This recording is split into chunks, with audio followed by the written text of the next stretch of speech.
दोस्तों, साइकोलॉजी के अनुसार लोग आपको दो कारणों से पसंद करते हैं। पहला, आप कितने कामयाब हो, और दूसरा, आप कितने सुंदर दिखते हो। और वहीं पर दोस्तों, एक रिसर्च के अनुसार आपका सिग्नेचर आपके आत्मविश्वास को दर्शाता है। जितना बड़ा आपका सिग्नेचर होगा, आपका कॉन्फिडेंस उतना ही बड़ा होगा। क्या दोस्तों, आप भी ऐसी साइकोलॉजी सीखना चाहते हैं जो आपके जीवन के हर एक कदम पर काम आने वाली है? ये वीडियो देखने के बाद आप यही कहेंगे कि ये हमारे रियल लाइफ से जुड़ा हुआ है। तो चलिए शुरू करते हैं। Fact number 1। आप सभी बाजार तो जाते ही होंगे और शॉपिंग भी करते होंगे। तो आप दुकानदार से किसी भी सामान का दाम कैसे कम करा सकते हैं? मान लीजिए कि आप एक कपड़े की दुकान में गए और वहां पे आपने एक पैंट देखी और वो 5,000 की है।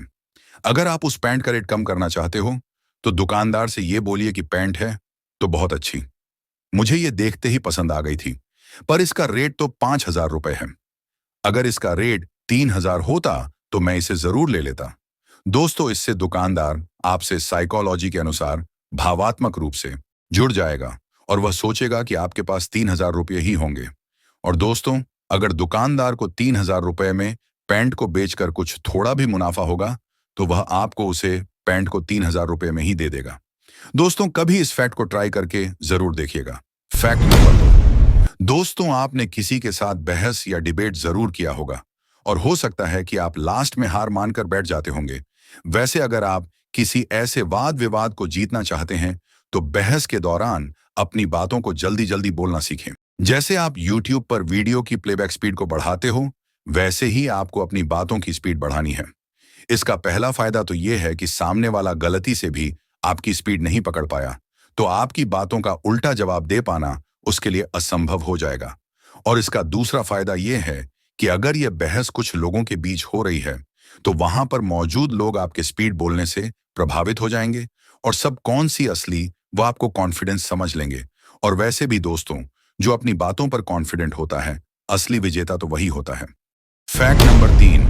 दोस्तों, अगर आप एक विद्यार्थी हो तो इस बात पर विशेष ध्यान दीजिएगा कि अगर एग्जाम में किसी क्वेश्चन का आंसर दे रहे हो तो उसकी स्टार्टिंग बिल्कुल दमदार तरीके से करें और लास्ट मतलब एंडिंग भी बिल्कुल सही दमदार तरीके से करें। बीच में अगर आप थोड़ा बड़ा चढ़ा भी देते हो, इसे इतना फर्क नहीं पड़ेगा। इस तरीके को मैथ्स के क्वेश्चन में मत लगा देना, नहीं तो नंबर 0 हो जाएंगे। ये तरीका काम करेगा हिस्ट्री या फिर सोशल स्टडी जैसे सब्जेक्ट पर जिसमें आपको लॉन्ग क्वेश्चन लिखने होते हैं। और एक बात और, अगर आप कोई स्पीच दे रहे हो और अगर आपने स्टार्टिंग दमदार कर दी और एंड भी दमदार कर दिया तो आप इस स्पीच कंपटीशन को जीत जाओगे। क्यों दोस्तों, है नहीं अमेजिंग? कभी इसको ट्राई जरूर कीजिएगा। Fact number 4। दोस्तों, अगर आपका अपनी पत्नी, मम्मी पापा, दोस्त या फिर भाई बहन किसी से भी आर्गुमेंट हो गया है, मतलब कि विवाद, झगड़ा, बहस, आप इसे कुछ भी कह सकते हो और उसमें आपका पॉइंट कमजोर है, तो इस कंडीशन में आपके पास 3 ऑप्शन है। या तो आप बंदर बनकर सुनते रहो, या फिर सॉरी सॉरी बोलते रहो, और एक तरीका और भी है जिससे आप सॉरी बोल बगैर झगड़े को खत्म कर सकते हो। वह आपको किसी ने नहीं बताया होगा। और दोस्तों, अगर यह आर्गुमेंट आपकी पत्नी के साथ हो रहा है तो वह तीसरा तरीका यह है कि आप अपनी पत्नी को बोलो, यार आपने ये साड़ी आज कितने दिन बाद पहनी है, ये तो बहुत ही सुंदर लग रही है। बस झगड़ा खत्म। बाकी आप लोग समझदार हो। यही तरीका दोस्तों के साथ भी चलता है। जैसे किसी बात को लेकर आपका दोस्त आपका मजाक उड़ा रहा है तो उसे बोलो कि यार, तूने उस दिन उस आदमी को क्या सबक सिखाया था, उसकी तो तूने बोलते ही बंद कर दी। बस इतना सुनते ही वह सारे बहस भुला देगा। बस आपका कहने का तरीका सही और प्रभावी होना चाहिए। दोस्तों, अगर आपकी आर्गुमेंट मम्मी पापा, भाई बहन, पति या दोस्त, इनमें से किसी के साथ भी होती है तो एक बार इस फैक्ट को ट्राई करके जरूर देखिएगा। Fact number 5। दोस्तों, यह साइकोलॉजिकल फैक्ट आपको सच में हैरान कर देगा।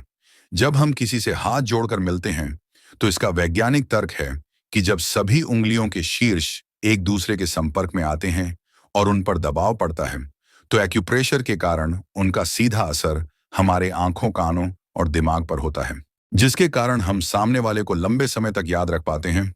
तो ये थे साइकोलॉजी के 5 प्रमुख फैक्ट्स। अगर आपको इन फैक्ट्स को जानकर अच्छा लगा हो तो इस वीडियो को लाइक और चैनल को सब्सक्राइब जरूर करिएगा। धन्यवाद।